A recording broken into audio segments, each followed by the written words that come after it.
اعوذ باللہ من الشیطان الرجیم بسم اللہ الرحمن الرحیم وبہ نستعین وہو خیر ناصر ومعین اللہم صلی علی محمد وآل محمد اللہم اجل لولیک الفرج اللہم لن اول ظالم ظلم حق محمد وآل محمد وآخر تابع لہ علی ذلک اللہم لعن قتلۃ الحسین واولادہ واصحابہ السلام علی الحسین وعلی علی ابن الحسین وعلی اولاد الحسین وعلی اصحاب الحسین۔ ناظرین سلام علیکم ورحمۃ اللہ وبرکاتہ۔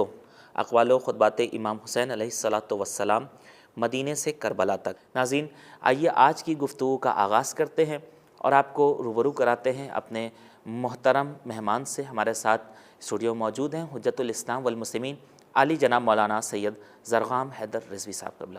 حضور سلام علیکم ورحمۃ اللہ وبرکاتہ۔ وعلیکم السلام ورحمۃ اللہ وبرکاتہ۔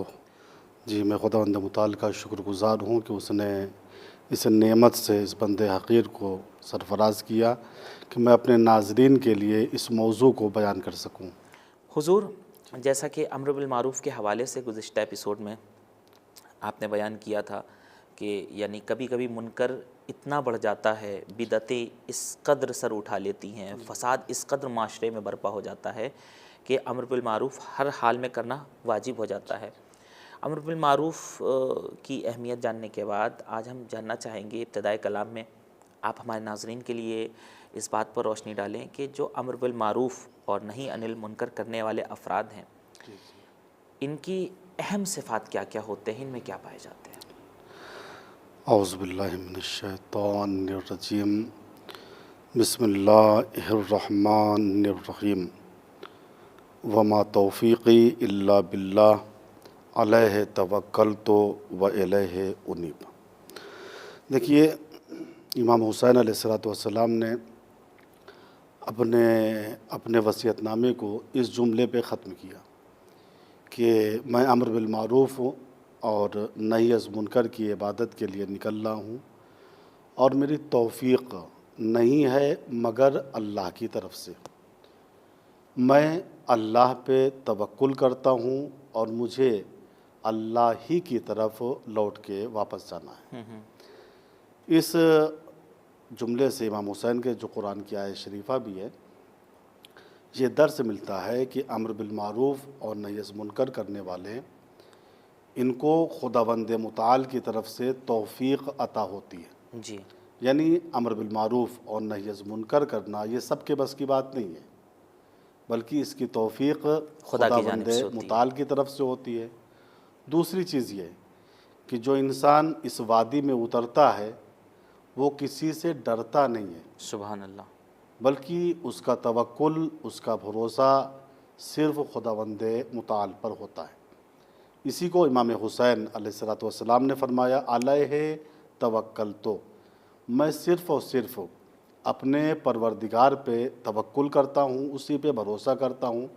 میں اس دنیا میں صرف اپنا فریضہ ادا کروں گا، کوئی ناراض ہوتا ہے تو ہو جائے، کوئی منہ بناتا ہے تو بناتا رہے، کسی کو دنیاوی ضرر ہو رہا ہے تو ہوتا رہے، لیکن چونکہ یہ فریضہ اتنا اہم ہے اس کی توفیق خداوند متعال کی طرف سے مجھے ہوئی ہے اور میں خداوند متعال پہ بھروسہ رکھتا ہوں۔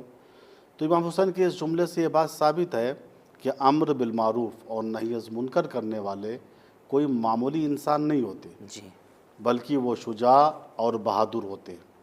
اور جب یہ اس وادی میں اترتے ہیں ایسے افراد تو قرآن کریم اس طریقے سے مدح کرتا ہے امر بالمعروف اور نہی از منکر کرنے والوں کی کہ الذین یبلغون رسالات اللہ ویخشونہ ولا یخشون احدا الا اللہ وکفی باللہ حسیبا۔ انبیاء گزشتہ وہ تھے، خدا کا پیغام پہنچانے والے افراد وہ تھے الذین یبلغون رسالات اللہ، جو اللہ کے پیغام کو لوگوں تک پہنچاتے تھے، چاہے وہ امر بالمعروف ہو چاہے وہ نہی از منکر ہو۔ اور صرف اللہ کے پیغام کو نہیں پہنچاتے تھے بلکہ اپنے دل میں خوف خدا بھی رکھتے تھے، اور صرف اپنے دل میں خوف خدا ہی نہیں رکھتے تھے ولا یخشون احدا الا اللہ، سبحان اللہ، اور یہ وہ افراد تھے جو اللہ کے علاوہ کسی سے نہیں ڈرتے تھے۔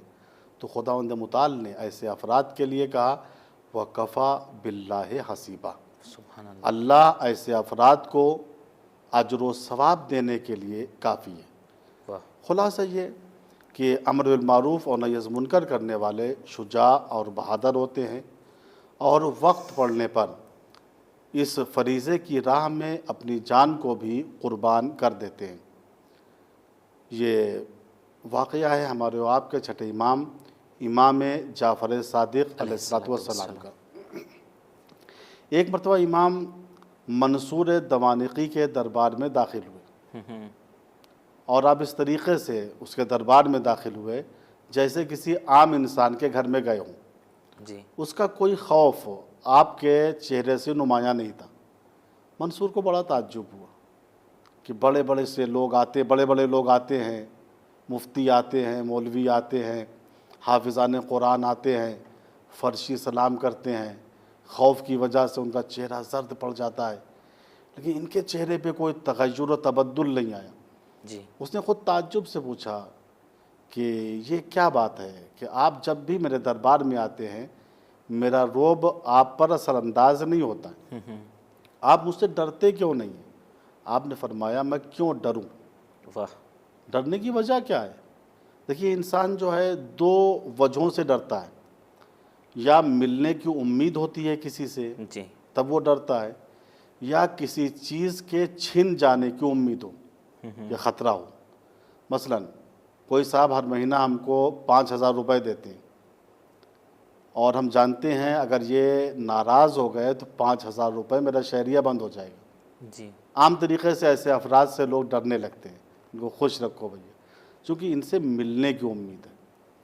یا کوئی ایسا شخص ہے جو بدمعاش قسم کا ہے، جو چیزوں کو چھین لیتا ہے، اور میرے پاس روپیہ بھی ہے، میرے پاس مال و دولت بھی ہے، تو میں ڈروں گا اس سے کہ اگر اس کا غضب میرے اوپر ٹوٹ پڑا تو یہ مال دنیا چھن جاتا ہے۔ تو ڈرنے کی اصل دو وجہ ہوتی ہیں، جی، یا ملنے کی امید یا چھن جانے کا یا خطرہ، چھن جانے کا خطرہ۔ تو جیسے اس نے کہا یا ابا عبداللہ آپ مجھ سے ڈرتے نہیں ہیں، ہم نے کہا میں کیوں ڈروں؟ نہ تیرے پاس آخرت ہے جس کے ملنے کی مجھے امید ہو، واہ، اور نہ میرے پاس دنیا ہے جس کے چھن جانے کا مجھے سبحان اللہ، خطرہ ہو، واہ، تو میں کیوں ڈروں؟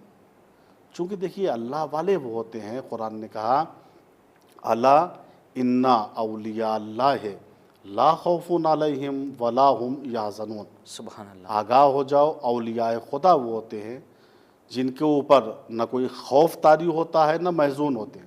واہ، اولیاء خدا دشمنان خدا سے ڈرتے نہیں ہیں، اور قرآن نے منع بھی کیا دوسری آیات میں بھی فلا تخشوہم وخشونی، الہی معاملات میں لوگوں سے مت ڈرو، جو تمہارا فریضہ ہوتا ہے اس فریضے پہ عمل کرو، وخشونی مجھ سے ڈرو، اللہ کہہ رہا ہے مجھ سے ڈرو، یعنی اگر تم نے میرے اوامر کو میرے نواہی کو لوگوں تک نہیں پہنچایا، اور تم نے امر بالمعروف اور نہی عن منکر نہیں کیا، تو فخشونی ڈرو مجھ سے کہ روز قیامت میں تمہیں جہنم کے اندر ڈال دوں گا۔ اللہ، لہٰذا اللہ والے وہ ہوتے ہیں الذین یبلغون رسالات اللہ، جو اللہ کے پیغام کو پہنچاتے ہیں اور اللہ کا خوف اپنے دل میں رکھتے ہیں اور اللہ کے علاوہ کسی سے نہیں ڈرتے۔